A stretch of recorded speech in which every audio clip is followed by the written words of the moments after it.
Welcome to the Naked Truth Report with your host, truth warrior and mythbuster Kathleen Wells. The place where we distinguish fact from fiction, where data is used to drive points home, and where Kathleen takes the position that Democrats and black politicians have destroyed black America. Welcome to the Naked Truth Report. Now, your host, Kathleen Wells. The U.S. Commission on Civil Rights was established pursuant to the 1957 Civil Rights Act to, among other things, examine matters related to discrimination and denials of equal protection. And because immigration very often implicates matters pertaining to national origin and race, the Commission has conducted several hearings over the years on various aspects of immigration, particularly illegal immigration. In fact, this year we're once again examining the effect of illegal immigration on black wage and employment levels. And Dr. Borjas talked about the group that is most isolated, most affected by it. And the evidence that we adduced before the Commission shows that among those groups are black Americans. This year, again, as I said, we'll be examining that. But one of our most recent hearings was on the effect of illegal immigration on black wage and employment levels. And the evidence that we gathered shows that unequivocally the wage and employment levels of black Americans are disproportionately adversely affected by illegal immigration, particularly when it pertains to the effect on black males. The witnesses that appear before the Commission were experts and scholars on immigration that spanned the ideological spectrum.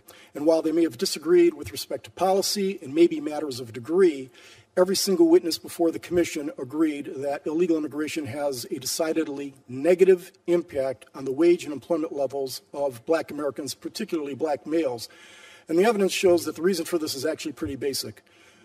Black Americans, especially black males, are disproportionately concentrated in the low-skill labor market and are disproportionately more likely to have no more than a high school diploma. Likewise, illegal immigrants, disproportionately concentrated in the low-skilled labor market, disproportionately more likely to have low levels of academic achievement, and these two groups compete with one another in the low-skilled labor market. The competition is often most fierce in those industries in which blacks have traditionally and historically had high concentrations of employment, such as hospitality, service, construction, agriculture, and blacks very often lose out in this competition to illegal immigrants for a variety of reasons that are self-evident. Certain employers prefer to hire illegal immigrants. As Professor Vernon Briggs of Cornell School of Industrial and Labor Relations noted, it's not because low-skilled American workers, regardless of race, are unwilling to perform such jobs. It's that they're unwilling to do such jobs at the cut-rate wages and sometimes substandard working conditions tendered to illegal immigrants, a cohort which is unlikely, highly unlikely, to then go and complain about those conditions to OSHA, EEOC, or the Wage and Hour Division of the Department of Labor. And we see that this competition is most pronounced in large metropolitan areas. The effect, the deleterious effect of illegal immigration on the low-skilled American worker is most severe during the current economic stagnant times. Since the beginning of the 2008 recession, there has been an increase of 2 million working-age blacks in the population.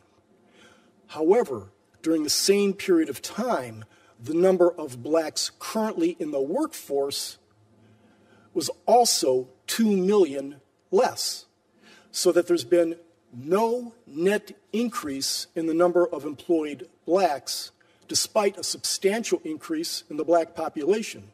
And what's curious about that, though, is during the same period of time, 4.4 million more foreign-born workers were employed in the United States. And this has substantial negative link to higher incarceration rates. Both are linked to lower levels of family formation. Indeed, research shows that immigration accounts for 40% of the 18-point percentage decline in black employment levels in the last several years. An 18-point decline is hundreds of thousands of blacks without jobs. In addition to depressing black employment levels, the evidence that we adduced shows that illegal immigration, frankly, any low-skilled immigration, tends to drive down the wages of jobs that are available for black Americans. One study, in addition to studies that we've reviewed from Dr. Borjas, an economist from the Federal Reserve Bank of Atlanta showed that for the increase in the undocumented worker population, there has been a $960 reduction in the wages of the average Georgian worker from between 2000 and 2007. Mr. Chairman, it's respectfully submitted that the massive influx of immigrants, both legal and illegal, has been demonstrably bad for the employment prospects of low-skilled Americans generally, black Americans particularly, especially black males, and continued failure to address this issue is not without profound and substantial cost to the average American worker. Thank you, Mr. Chairman. Did you hear that? Well, I should say, did you understand what you just heard? That puts the nail in the coffin, does it not? That was Peter Kirsanow, who is a member of the U.S. Commission on Civil Rights. He was also he was a candidate for President Trump's Secretary of Labor. He is on the commission, U.S. Commission for Civil Rights. That testimony was in front of the Judicial Commission. No, the Judicial, Committee of Congress. That's sealed. Do you hear that? I mean, I cannot tell you how many times people have said to me when I said illegal immigration impacts Black America, impacts all Americans. Black Americans specifically, disproportionately, and all working Americans. I cannot tell you how many times I've said that people say, oh, no, that's not true. You're xenophobic. You're racist. Illegal immigrants do jobs that Americans don't want to do. This is expert testimony. And did you also, the data is from experts, economists, experts on all ideological perspectives. Did you hear that? Did you hear that? Did you understand it? That's the question. Did you understand what you heard? Because that seals the deal. I mean, I don't need to go on any further. In fact, Peter is my guest. I'm going to have him on after. I was going to say at the half hour. Guess what I'm going to do? Have I welcomed you to my show yet? And did I tell you who I am? I don't even think I did that. I do get worked up. I get worked up, right? Anyway, this is the Naked Truth Report. I am your friendly truth warrior and myth buster. Yeah, I'm busting myths. The number one myth I'm busting is what? Illegal immigrants do jobs that Americans don't want. I'm busting that myth right now. And Peter is my guest. But before I bring him on, other than that testimony that Peter gave in front of the Judiciary Committee, I want to discuss that at, the show 2 hours before mine. I think it's called Champions of Justice. And the attorney's name is Tom Giraldi. Is that right, Sullivan? The attorney's name is Tom Giraldi. And he had I was driving into the studio, and he had another attorney on the station. And what did he do? He read a 700-word speech given by Abraham Lincoln. It was beautiful. It was beautiful. Tom Girardi. That's Sullivan. Tom Giraldi. I can't pronounce. Say it. How did? I mean, we're having a difficult name with Peter's last name. What is that? Kirsanow? These names, okay, I'm not good with pronouncing some things. I don't know. But anyway, I pronounce some things better than another. But anyway, it's Tom Giraldi. Did I get it, Sullivan? Giraldi. You get it. Anyway, look it up. And Tom had an attorney on, and he read a speech from Abraham Lincoln. It was a 700-word speech. It was a beautiful thing. I loved it.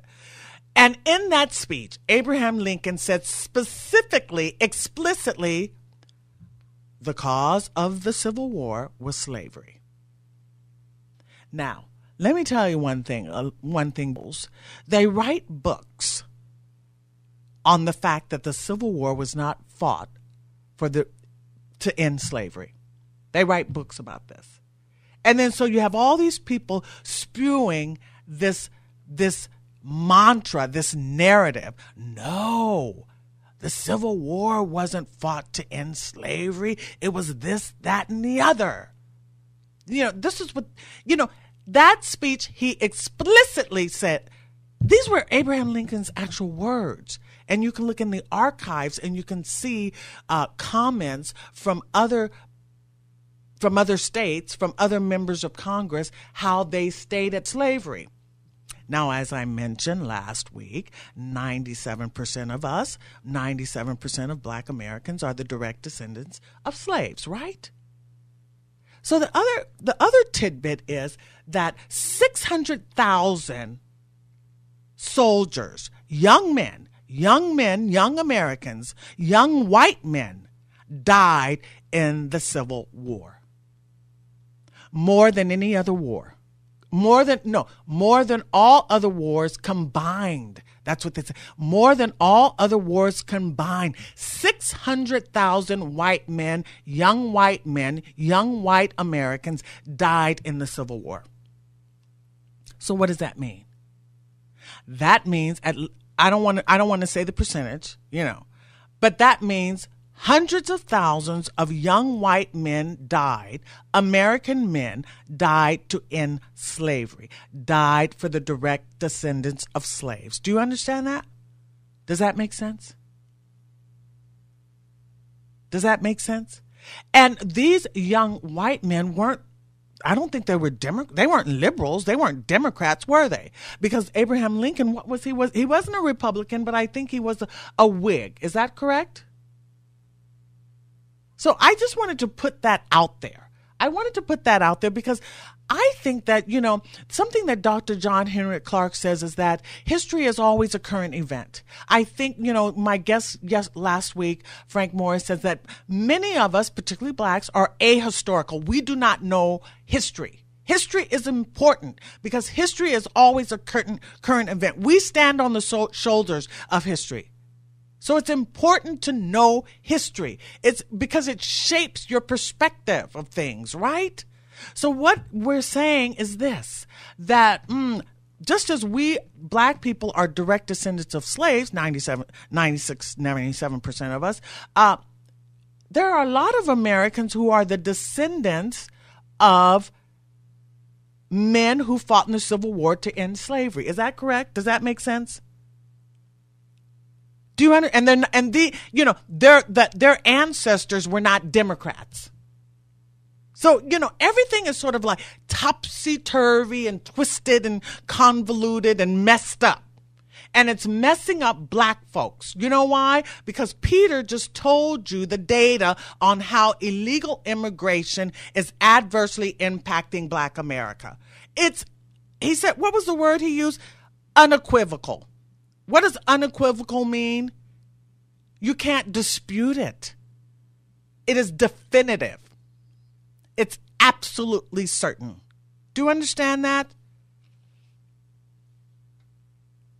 Unequivocal. And, one of the things that he said is that illegal immigrants work in industries that traditionally Blacks worked in, like hospitality and construction and service industries and agriculture. These are traditional Black industries. But liberals will tell you that, they go all up and down the mainstream media spewing this hogwash. They're lies. All up and down the mainstream media, they go saying, illegal immigrants don't do the jobs other Americans would do. This is a lie. Then they say, I also hear people say, they don't have an impact. You're just racist. You're just xenophobic. First of all, this is crazy because Latino is not a race. Okay? Latino is not a race. Do you know how Afro-Latinos are treated in their respective Latin American countries? In fact, Afro-Mexicans were just recognized last year, despite hundreds of years of their residence in Mexico. So Afro-Latinos but Black is a race. Black is a race. Or so Black/African, African is a race. And so if you are adversely impacting Black folks, Black men specifically, that's what was said in Peter's testimony before Congress. Black men are adversely impacted, and it has implications. If Black men are unemployed, they have a higher likelihood to be incarcerated. And if they are unemployed and they have a higher likelihood to be incarcerated, they have a less likelihood to form family formations, to form families, to head households. Do you see how this is all interrelated and interconnected? And this is why these people, these liberals, these phony balonies who are out here talking about, mass incarceration, boo-hoo-hoo, cry crocodile tears. Well, but they're pro-illegal immigration. They don't see the interconnectedness between illegal immigration, displacing Black men from working, and mass incarceration. They can't connect those dots. So I'm at the position that Democrats and Black politicians have destroyed Black America. Yes, and that data proves it right there.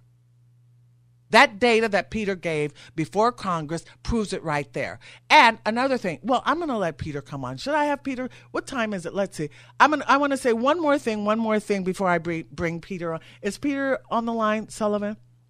Okay, Sullivan's my engineer. He's really helpful to me here at the station. I really appreciate him. Thank you. This is AM 870, The Answer. This is the Naked Truth Report. I'm your host, Kathleen Wells. And why don't I bring Peter on?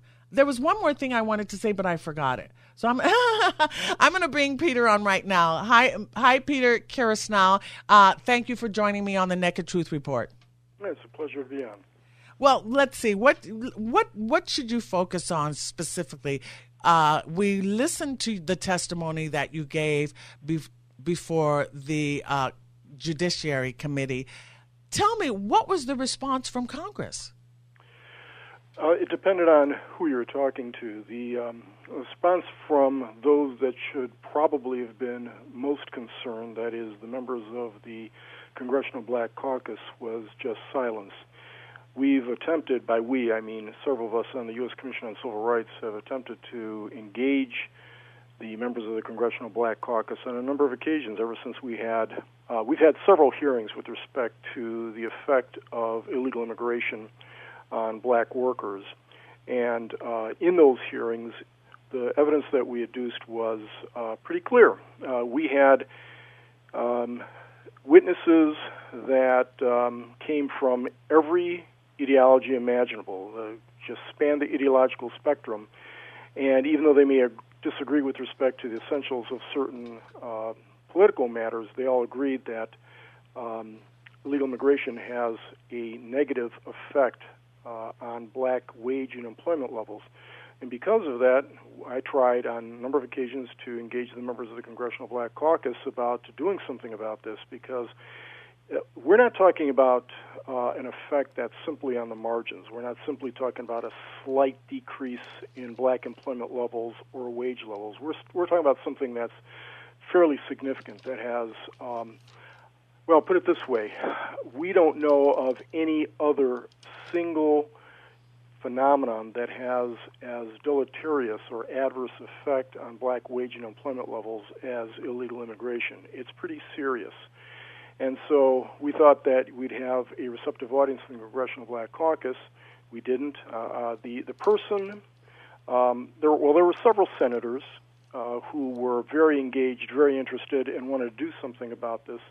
And who were those senators? Well, the one who's most engaged was, at the time he was a senator, was Senator Jeff Sessions, who by himself probably had more energy on this issue than all the other senators combined. And I don't want to leave anybody out. Senator Cruz is very important on this.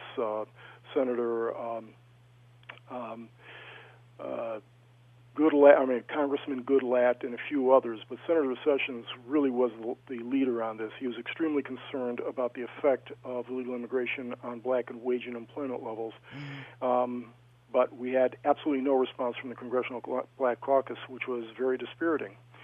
So we continue to press, but there are a number of very powerful interests that want to see more immigration, want to have open borders, and they've got a variety of interests that they're trying to protect as a result. Everyone from big business to big labor to big agriculture to big government are very interested in maintaining high illegal immigration levels for a variety of different reasons. The business folks want to do it because they like cheap labor. The ag folks do it because they don't think they can find Americans who will pick the type of crops that they want them to pick at the wages that they think are commercially viable. And big government. Well, there's one political party, but let me be clear. There are a lot of Republicans who are in favor of open borders, but the Democratic Party has made it part of their policy, and you saw it with President Obama, who actually, the courts spanked him a few times because of the nature of his executive orders that were frankly unlawful in order to try to increase the number of illegal immigrants in the country. And what we saw during the, for actually the last 30 years, there's been a significant effect of illegal immigration on black wage and employment levels, but it became most pronounced during the 8 years of the Obama era when we had a flood of illegal immigration and black unemployment levels that were at around 8% or so, which is still ridiculously high, but they were about 8% in 2007. For most of the Obama era, they were hovering around 12 to 13%, and that's also with a labor force participation rate that was very low. So that kind of skewered it. It's actually higher or greater than 12 or 13%. Oh, can you repeat that so everyone can hear it? Because let me tell you, this is why I don't like identity politics, because so many black Americans love Obama. And they have no idea how he has adverse. It's like after Obama, how many young adults can afford a starter home? They don't understand the impact. So could you repeat that again, please? Sure. You can draw a straight line from the policies of the Obama administration, his various executive orders, his grants of amnesty, his his administration's failure to enforce the border, and the significant influx of illegal immigration that we've had, to a significant spike in black unemployment levels, particularly among black males. And, there are different cohorts of the black workforce that are affected most severely. Unskilled black males were affected the most, and certain industries had the most significant effect. We're talking construction, agriculture, hospitality, and service industries, because what happens is the illegal immigrants compete with unskilled black labor in those markets. And for a variety of reasons, one of which is some employers prefer to have illegal immigrant workers because, frankly, they can pay them less, they can work them in substandard conditions, and these types of employees are less likely to complain to the EEOC or the Wage and Hour Division of the Department of Labor or to the Occupational Safety and Health Administration or any other agency that monitors the workplace. So, it's a net benefit to those employers, and who gets left out in the cold are, all black workers, but most particularly unskilled black males, and particularly young black males. What we see is a lot of black teenagers don't even get jobs, that first job that's necessary to start climbing the ladder of economic success. It's a significant problem.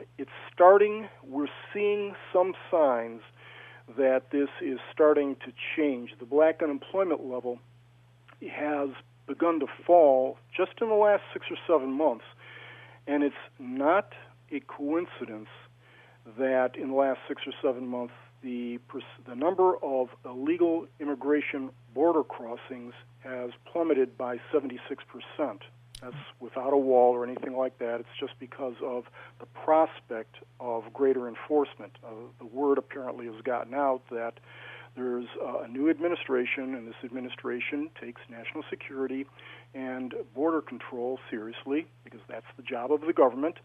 And so I think that some would-be illegal immigrants have self-selected and decided not to cross the border, and that's good for black employment levels.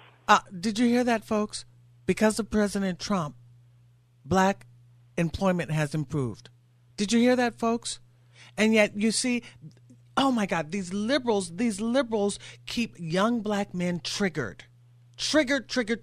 Listen, life is a forest, but Democrats and liberals keep black folks focused on one tree, and that's the racism tree.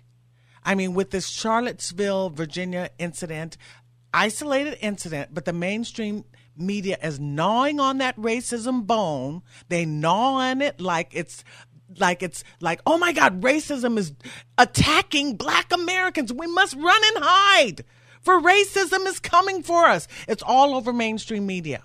Let me tell you, life is a forest, folks. It's not a tree. It's not one tree, the racism tree. But this is why I say it's a deliberate and intentional intent on behalf of the mainstream media and on behalf of Democrats to keep black folks poor, incarcerated, ill-informed, and uneducated. That's why we got to get off that Democratic plantation. The data is clear. Trump is helping to keep black men employed because illegal immigrants are not coming into America. They're not. Take it away from me, Peter. Please explain it. Well, it's it's a matter of economics. It's just pretty simple economics. If you have an oversupply of labor, if you have the oversupply of anything, the price of that thing goes down. If you have too many apples or a lot of apples, the price of the apples is going to go down. If apples are scarce, the person selling the apples can charge a lot more. Well, the same is true with respect to labor. If you've got an overabundance of unskilled labor by virtue of having an unlimited flow of illegal immigration, then the price of that labor is going to go down. That is, people are not going to pay as much, an employer is not going to pay as much to a black worker or an American worker as they did before because there's an oversupply of this labor. And what we saw at the Civil Rights Commission, some of the testimony we had, for example, was Federal Reserve Bank of Atlanta did a study that showed that in 1 year alone, the effect of illegal immigration had a depressing effect on black wages by $900 a year. Now, that's in 1 year. Now, typically, wages go up by 2%, 3%, 4% a year. If you're a union member, maybe it goes up higher because of your union contract, or it depends on the industry you're in. But it is extremely rare that wages fall, and fall so precipitously by $900, especially in a labor market where the unskilled labor is not being paid that much to begin with. Now, $900 a year may not sound like a whole lot of folks, a whole lot of money to some folks, but we're talking about, the price of several weeks' worth of groceries or a couple of car payments. Wages should be going up, but the overabundance has depressed labor, and in addition to that, if you're fortunate to get a job, but it is knocking or had knocked out a lot of people from the labor market. And as I indicated previously, the subgroup most affected are unskilled black males, but black teenagers were really affected badly. But it spans the spectrum. I mean, it affects all blacks. We're talking about over the last number of years, there's been an 18-point decline in the number of blacks working, period. Okay, Peter, we're going to let's take a break. And also, I want to open up the phone lines. How do you feel about taking phone calls? I can stay for another 15 minutes, then I've got to get on a Trans-Pacific call. Okay, sounds good. Let's. I'm going to give out the phone number. If anyone would like to call, it's 866-870. What is that? 5752. We're going to take a break, and we'll be right back with Peter Kirsanow.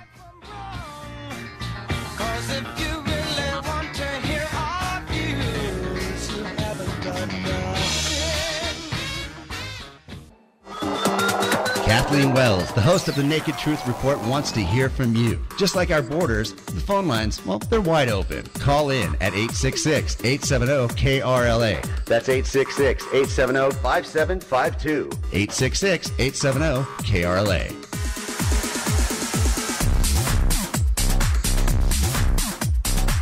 Welcome back to the Naked Truth Report. I'm your host, Kathleen Wells. I'm your truth warrior and myth buster. And I'm speaking with Peter Kirsanow, who is a member of the U.S. Commission on Civil Rights.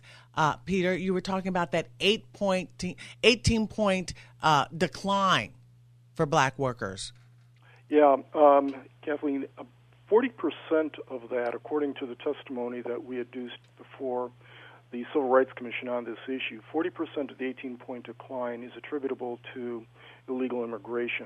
And when you do the math on that, we're talking about nearly 1 million black jobs have been lost as a result of unfettered illegal immigration. It's extraordinary. We were stunned. I was particularly stunned by that, and something needed to be done about it. When you look at the effect of illegal immigration on all unskilled workers, it's pretty serious. When you take a look at and disaggregate the effect on black workers, I can't overstate how devastating it is. And it's not just to those who are thrown out of a job or can't get a job because of the competition with illegal immigrants. It's those who have a job but whose wages are depressed as a result. Now, the wages may not go down, but they don't rise.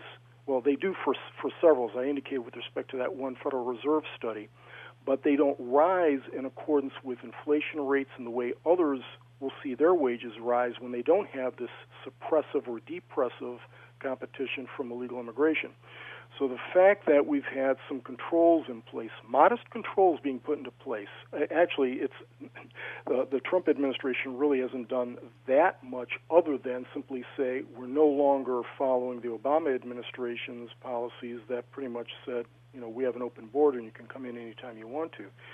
So now that we have more secure borders, we still have a long way to go, and we still have to reform our immigration system. We're starting to see the beginning of an improvement in employment rates among all workers, but particularly in that group that has been most affected by illegal immigration. We're talking about black teenagers and black males in unskilled markets. Skilled markets, we're still seeing about the same kind of effect as it was maybe 8 months ago, although employment levels generally are improving. But when you look at the segments of the population most affected by illegal immigration, those segments are seeing a fairly significant spike in their employment rates. Mm-hmm. It's so clear that, as you said, there was no response from black politicians, or, they stayed mum. They were silent. They didn't, or from the Congressional Black Caucus. And you even gave this data to Obama. So this is why identity politics is not working for black America. Would you agree with that? Well, yeah. Well, I agree with that entirely. One of the things that bothers me significantly, I've been a labor and employment lawyer for nearly 40 years now, and I do boring things like read the Bureau of Labor Statistics reports that come out every month. I examine them pretty closely. I have a pretty good idea as to what's been happening over the last 40 years, and what we have seen. You can almost draw, again, a graph that shows when you have increases in illegal immigration, you have increases in black unemployment. But the period in which black employment was harmed the most was almost coextensive with the Obama administration. That's not to say black employment has been, spectacular over the last 40 years. But and it's pretty stark. If you take a look at the data, black employment and wage levels suffered the most during the Obama era. Now, what you will hear from certain individuals is, he inherited this horrible economy from George W. Bush. Even when you control for that, okay, and remember now that was 8 years ago, and they're still blaming this on that particular event. But even when you control for that, that is, you control all the variables for that, nonetheless, black employment and wage rates have been the most stagnant or depressed during the Obama era than any other era during at least my 40 years as an employment lawyer. This is very depressing. Why don't we take a call? We'll take one call. Can you take one call? I can take one call, and then I've got to take off. Sorry, but have me on again. Okay. Oh, definitely. Most definitely. Why don't we take a call from Carlos? Carlos? Yes. Good evening. Well, listen, Peter, I do agree with all your figures here. and the effect of illegal immigration on black unemployment. So the answer is to stave off illegal immigration. But how do we do that when you got the International Monetary Fund, which is affiliated with the U.S. Treasury, enforcing and then giving predatory loans to all these third world countries, which is uprooting their economies?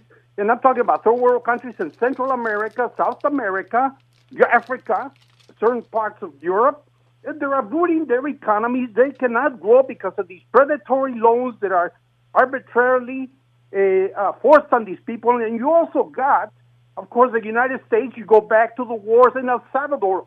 United States sponsored wars.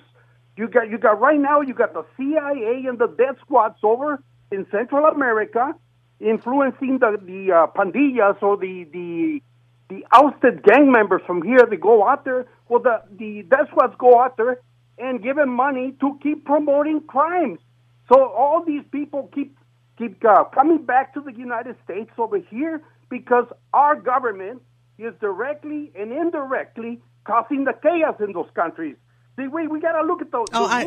Peter, okay. Illegal immigration. Okay, Peter, you want to answer that? You want to take that? Yeah, I'm sorry. I got cut off for a moment. I just heard the last about 30 seconds, something about the CIA or something promoting chaos in those countries, and I'll tell you, I'm not qualified to talk about that. I guess I'm just a little old labor lawyer. Right. He's talking about predatory loans and all this stuff, that we're creating chaos into the third world countries or into Latin America. Again, I don't know. I mean, I follow these things fairly closely. I guess I'm not qualified to talk about those things other than to observe that the United States, because of a lot of different things that it does, probably promotes the well-being of Latin America more than it hurts the well-being of Latin America. It's a nice trope. It's a very convenient excuse for a lot of folks to say that the United States of America is the font of all evil in the world that causes all kinds of problems, when just the opposite is true. The world would be a pretty dark place if there wasn't a United States of America. We do more good in the world than all the other nations combined. And as the old saying goes, when someone's in trouble, when there's an earthquake, or where somebody's country gets invaded, the people they want to see the most, the thing they want to see the most, is the American flag coming across the horizon. No other flag inspires confidence, inspires hope, instills hope as much as the American flag, and seeing American crew troops coming across over the hill. You see those guys, you start to feel a little bit better. Okay, Peter, I'm going to let you go because I know you're in a hurry to get off, but I'm going to definitely have you on again. I love you as a guest. I love your information. I think it's compelling, and more Americans need to hear it. I know that you were on Tucker Carlson's show on Fox, and you need to be highlighted more in the mainstream media, right? Well, I don't know about that. I'll just keep plugging away here and do the real work. Thanks very much, Kathleen. It was a pleasure to be on. Okay, thank you, Peter. So that was Peter Kirsanow, who is the U.S. Commission. He's a member of the U.S. Commission on Civil Rights. We're going to take a break right now, and when we come back, no, we're not going to take a break. Okay, we're not going to take a break. I want to talk about something. I've got a caller, but before I take your call, Tim, I want to mention a few things that Peter mentioned. When we talk about, that what happened in Charlottesville, Virginia, they say that's the alt-right, right? That's the alt-right. That's the white supremacist. But we just heard the data. From Peter. It's undeniable. It's unequivocal. You can't dispute it. So illegal immigration impacts adversely Black America. So therefore, I take the position, this is the position I take. I take the position that anyone that is pro-illegal immigration is anti-Black, right? And if you're anti-Black, you're white supremacist. So basically, what I'm coming down on is this position, that the Democrats are the ones who are white supremacists because they are pro-illegal immigration. Do you understand that? And that includes Maxine Waters and Karen Bass, who are right here in Los Angeles, right? And that includes all the Democrats who are pro-illegal immigration. They are anti-Black, therefore they are white supremacists. Do you understand what I'm saying? So this is why labels are misleading, and they don't serve. The mainstream media is like gnawing on the bone of white nationalists when they themselves are promoting illegal immigration, and promoting illegal immigration is Now, I'll put it to you this way. If you know the data, you are intentionally a white supremacist. If you don't know the data, you are like unconsciously or accidentally a white supremacist. I'll put it that way, right? Why don't I take a call from Tim now? Hi, Tim. Hi. How you doing there? I'm good. I was listening to your show. I hadn't heard it before. I agree with what the gentleman said. However, I love America, but we have had too many people in our government over the last number of years that knowingly have supported bad policies. The Republicans and the Democrats, both of them, the Republicans, really fumbled the ball on this whole health care thing when they couldn't even come up with enough votes. In the old days, Barry Goldwater and Everett Dirksen and other Republicans at least were smart enough and would have never challenged something unless they had the votes. These guys don't seem to have the savvy they had. And used to have Democrats years ago, Adlai Stevenson, Hubert Humphrey, and others, JFK and others, who were not like the current Democratic Party. And you had civil rights leaders like Dr. King and Coretta and the others in the civil rights movement, who they were trying to overcome injustices, but they weren't trying to promote counter-injustices of trying to get back at people for things that had happened 200 years before. And like Dr. King said in 1966, and he did say this, quote, "A doctrine of black supremacy is as evil as a doctrine of white supremacy." And he was called names by H. Rap Brown and Stokely Carmichael back then because he supported nonviolence, and he came from the church. And, they were militants, and Rap Brown ended up in jail. And I'm bringing this up because the seeds of a lot of this stuff that you see today with this radical stuff goes back to Dr. Benjamin Spock, Jerry Rubin, Abby Hoffman, Timothy Leary, Gloria Steinem, and so many of those people that I've just mentioned back in that period, Stokely Carmichael, Rap Brown, the Weather Underground people. They promoted this idea. They weren't like traditional liberals who were intelligent people that you could reason with. They were very far to the left. And the Republican Party became very feeble over the years themselves and just, imploded and just kind of, they get into power and they don't seem to know how to govern, and so you have these two parties that have failed, if we can be honest, and then they end up voting for bad pieces of legislation. And one of the things that's created this situation you're talking about there is, how is it that we've ended up having a situation where you have so many failed policies, and yet you don't have any leaders stepping up to the plate and acknowledging we've made a mistake, let's correct it?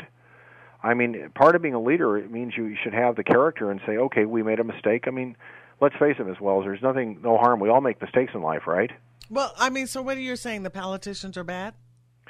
No, I'm saying that in too many cases... No, I agree. You didn't say it, but I'm going to say it. The politicians are bad. That's why we voted for Trump. In too many cases, they have either meant well, and they voted for something thinking that it was a good idea, or they knew it was bad. But either way, once it became that it's apparent that it was bad, and it's failed, and they keep voting for it over the years, and the public falls for this, then it becomes harder to fix the problem. That's what I'm trying to say. This is why we voted for Trump, because I know that. He's non-establishment. Listen, the whole thing stinks. The whole Washington, D.C. is corrupt. When Trump says that he's going to make America great again, he's not talking about taking us back to Jim Crow. He's talking about taking us back to non-corruption. Exactly. So I think we're on a good course here with Trump. Well, we are. My problem is this, and it's nothing to do with Trump. Our society has never been perfect, and we all agree that there were things like segregation, which were evils that never should have been. However, we did make progress over the years. One of the things that bothers me about the crowd that's going on today, whether these dissidents and the people in Hollywood and the media, they're trying to promote among the millennials and the young people this false narrative that we never made progress.